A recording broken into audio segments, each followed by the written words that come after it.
How important do you think the sort of project kickoff is? I was talking to someone else about this, and we were talking about the analogy with motor racing, and talking about all the moving parts. Now, when I go motor racing, I'm part of a team.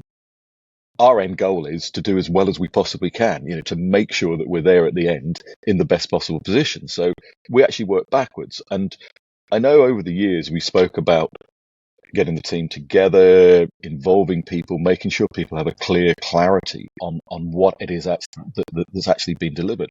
How did you manage to get that across to people? Because I see that as always been the difficulty. Someone comes into the project and they're like, well, I've just been asked to do this. They don't know what they're designing. They don't know what color it's going to be. They don't know where the whole thing is. So how do you deal with that? And how important is the sort of whole end picture? For someone who comes in mid-term, it's relatively easy because you're so far down the track.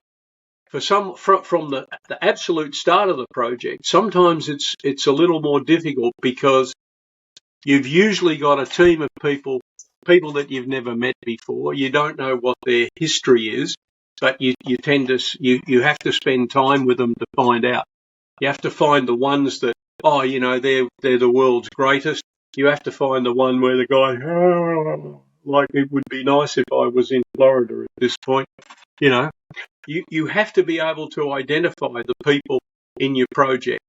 And based on that, the fact that you've already done the plan and you have a good idea of what's going to be done, you can start looking at the people and saying, well, he's going to go and do this bit, and she's going to do that bit, and I'm going to get him over here. Oh, and I need one of them. Get me one of them because I haven't got one.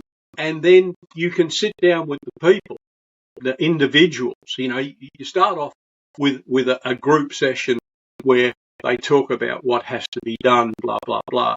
You tend to talk about, well, from my point of view, I talk about, how I see the world and what I've done with the product and other teams and where I've been, etc.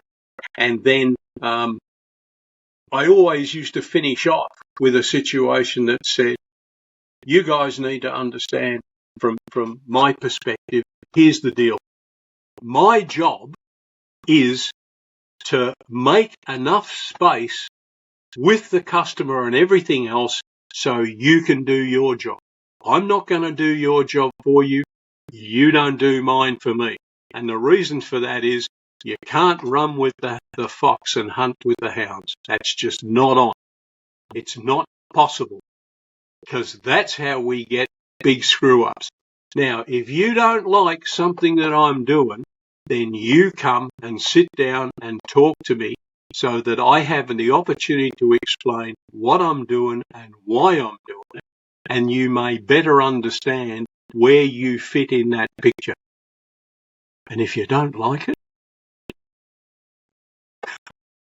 because at the end of the day, they've got to be a team of people who really come together. And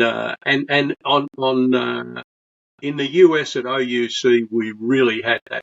We had a great team going. And we've had great teams other places